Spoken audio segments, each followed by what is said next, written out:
वर्ग 7वीचा स्कॉलरशिपचा पेपरमधला हा प्रश्न क्रमांक 29 आपण आज सोडूया. तर एका चौरसाचे क्षेत्रफळ 729 चौरस सेंटीमीटर आहे. तर त्या चौरसाची परिमिती किती हे आपल्याला काढायचं आहे. ठीक आहे. मग आता इथं दिलेलं काय आहे आपल्याला, चौरसाचे क्षेत्रफळ दिलेलं आहे. चौरसाचे क्षेत्रफळ किती आहे, 729 आहे.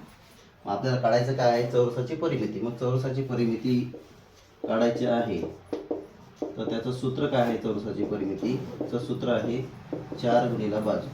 4 गुणिला बाजू म्हणजे याचा अर्थ असा आहे की परिमिती जर काढायची असेल आपल्याला तर बाजू माहीत असणं आवश्यक आहे. मग बाजू काढण्यासाठी आपल्याला पहिल्यांदा काय करावं लागेल, चौरसाचे क्षेत्रफळचे जे सूत्र आहे त्या सूत्रामध्ये बाजू गुणिला बाजू म्हणजे बाजू आपण काढू शकतो. मग चौरसाचे क्षेत्रफळचं सूत्र आहे चौरसाचे क्षेत्रफळ बरोबर बाजू गुणिला बाजू बरोबर म्हणजेच बाजूचा वर्ग.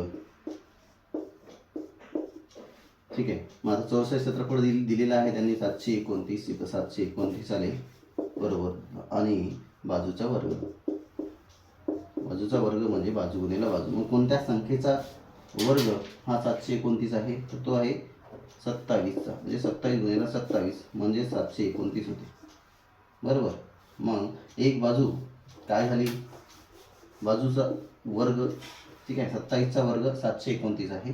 मग बाजू बरोबर काय झाली आपली, तर बाजू बरोबर झाली 27. ठीक आहे.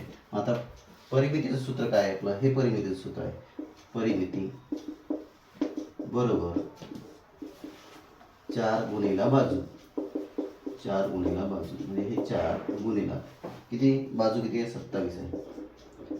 याचा गुणाकार करू आपण. 4 7 28, 8 हात चाले 2, 4 दुने 8 आणि 2 10 म्हणजे 108.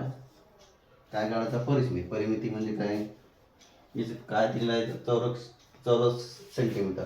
मग इथं दिलं आहे 108 सेंटीमीटर.